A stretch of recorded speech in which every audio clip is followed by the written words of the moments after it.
Justin, welcome to the call. Man, I was so impressed by the results you got and your dedication to the 8-week gutless challenge. If you could just start us off by telling us who you are, what you do, where you live, and your starting weight, then your finishing weight, and I'll remind you of these things as we go. And then we'll just go with the reasons you signed up. That'd be great. Great. Thank you, Bryce. I will answer all those.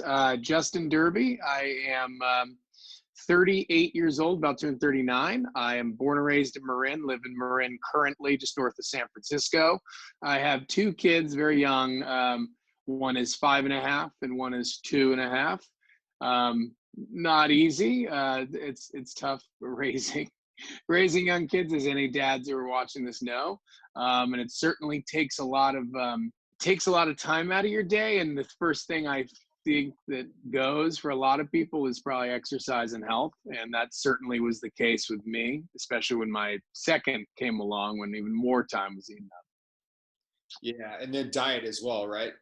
Sure. Yeah. Oh, absolutely. Diet. I'd say that. So what's interesting with me is I found that when my daughter came, my first child came, I wouldn't say I was in great shape. My weight's fluctuated my whole life. I've always been doing something athletic, whether that's playing rugby or running trails, or just lifting and CrossFit. But I'll go through big cycles, and ideally I'm not doing that the rest of my life, and that's why I signed up for Gutless. But I'll get into more of that later. It's always been I'm either heavy and I'll cycle probably like 30, 30 pounds if I get really into a sport. But I will say, since the kids arrived, the cycles there wasn't much of a cycle. It was just staying fat. And, in particular, my daughter was born, I probably gained 20 pounds. I decided after she was about 2 that I had a little bit more time, there's a little bit more freedom at home, and I started running a whole bunch. I got into that, lost a bunch of weight. Second kid came along, ballooned up another 40 pounds. It was pretty heavy. And honestly, until 2 months ago when I started Gutless. Awesome. And so what was your starting weight and what was your finishing weight? What was your, go ahead. Yeah. I was at 213 when I started Gutless. I had been a little heavier before, but over the past year, I had been doing some things, i.e. running more. And that was kind of slowly peeling my weight off. But it took me, again, a full year probably to pull off 10 pounds to get down to the 213. And then so I started 213. That was with Gutless. And then now I hit 193 earlier last week, before I was trying to gain a little bit of water weight for this race that just got canceled tomorrow, but I am much better off for it. So about 20 pounds of weight loss. Exactly 20 pounds of weight loss. Awesome. And so what are your thoughts on the diet? Was it hard? How are your energy levels? Did you have to suffer? Did you find it quite manageable? Oh, it's very manageable. In fact, so as I have been one that has tried all the fad diets, I think everyone knows if you cut out carbs, you're going to lose weight. The challenge is, everyone knows that, but the challenge is, how do you sustain and do that for longer than 2 or 3 weeks? I think most men can do it 2 or 3 weeks. They can do keto, they can do carnivore even, they can do all sorts of stuff. But I found it pretty difficult to stick beyond 3 weeks, just because there's too much food sitting around that immediately violates that, and it's too easy to go down that slippery slope. I thought that the diet itself, not talking about the rest of the program, the diet itself was great. It applied a lot of those, obviously it reduces a lot of the carbs, but I think it does keep a lot of good carbs in. For me, it was the first time I'd ever really worked with, never really liked beans or a lot of the fiber before, but I have to say that I think that was key for me to be able to kind of sustain it. And it never was that hard. Cutting out sugar is hard the first 2 weeks. But after that, it seemed pretty smooth. And frankly, right now, I still don't have the cravings for sugar like I did. And beans and sweet potatoes, obviously month 2, but sweet potatoes and those things really can add the carbs that you need if you are exercising pretty well. And honestly, if you didn't eat those, you could do that, but I would say to keep sustainable throughout the full 8 months, it's great to add those carbs in. Yeah, and so that's what I'm always looking at, long-term results, and so I'm looking at sustainability. And you said it's how Gutless differs from a lot of programs out there, which do in fact help you lose weight, but men just put it right back on. So, Yep. for what you've seen within the group, collectively, did you see a lot of guys getting results? And do you think that men, Oh yeah. yeah, keep the weight off? I think one of the keys to this, so one of the best things about your program was the ongoing group communication through your Facebook. I thought that was a very appropriate medium for all of us to share all of our daily successes, whether that be pictures of our food or else the scale towards the end when everyone was showing some huge weights that they lost there. I mean, there was numbers. I'd say like the least amount of weight loss was still 10 pounds in our group, and then there were guys that were losing 37 pounds. I'd say for the most part, everyone was having a lot of success, and I felt like I heard the same stuff over and over again, which was the diet works, and the accountability in our little group and our pod and our sort of team really helped keep the accountability and made it very sustainable. And I think that's why everyone had a lot of success, honestly. Awesome. Appreciate it. Aside from that, any recommendations? Is this something you recommend to dads out there who are looking to Oh lose yeah. 30 pounds in 8 weeks? Oh yeah.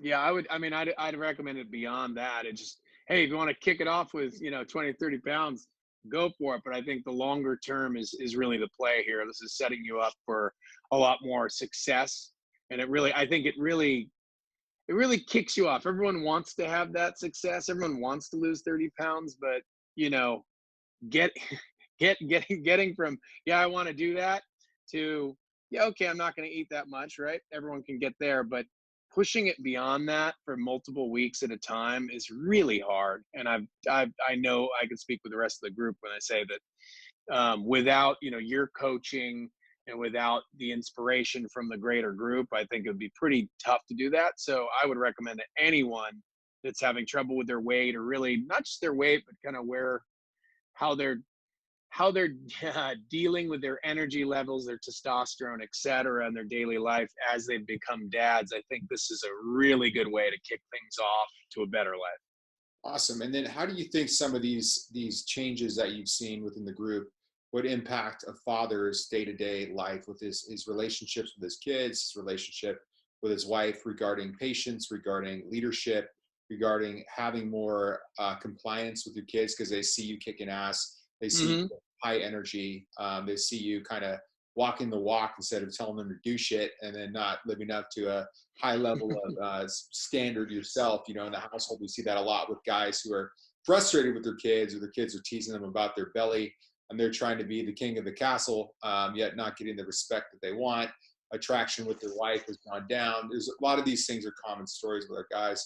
Any thoughts on that? Hmm. Yeah, I think that anyone who would be looking at this, and many fathers, are probably very insecure. You're insecure about, there's sort of a multitude of things. As soon as a child enters your life, you just have a lot less time, and you have to be a lot less selfish. And you usually realize, geez, you never even thought the things you were doing previously were selfish, but exercising and a lot of those things, taking time away, you know, they are in a way selfish, in that you're not giving that time to your kid. And once you have one, you realize, man, I have a lot less time. And so with that comes, man, I'm bummed. I'm not doing enough for my kids. I'm not doing enough for my wife. I'm not doing enough at work. And I'm certainly not doing enough for myself, for my health, etc. I think everyone goes through that. Everyone has that insecurity. And then that carries over into everything, into their work, into their sex life, into their this just being a parent, right? And how you look to your kids. And I can say that, from looking, while I certainly had a lot of in-depth talks with my pod, which was my group of three, I could tell that, one of my pod mates, is very, very busy with two small kids, same age as my kids, but also to getting his master's in computer science while being a top engineer at Google, sorry, at Amazon. So he basically is working around the clock, gaining weight, having a hard time. And ever since Gutless, I could see, not only did he look a lot better, was everyone commenting on it, but he felt like he had a lot more energy and was actually getting through this pretty rough time in his life. So that was really encouraging for me to see. That inspired me. It made me realize, well, shoot, I have even more time than him. I should be not just adhering to Gutless diet, I should also be kind of living the philosophy, pushing myself harder, running more, doing more with my kids, trying to treat that like a workout in itself. So you can really apply, I think, the gutless ethos and mission statement to a lot of facets of your life. And I think going through this, having those weekly talks where some of them were, I would say, a little emotional. I'd say I left those meetings feeling like I had a better track and I was going to be a better dad because of it. Awesome, man. Well, thank you so much for your time, Justin. You were a Of champion, course. and I would like to have you on one of our upcoming calls with the new guys, because as you're known and Love to. you deserve the name Justin the Mouth. Not afraid to talk. Not afraid to talk. Oh yeah, to talk too much is typically my issue. But hey, Bryce, no, thank you. I really appreciate everything you put into this program. It shows. Yeah, and I'd love to be a part of encouraging new members to stick with the plan and make it work. Awesome. Thank you, Justin. All right, brother. Take care. All right, bro.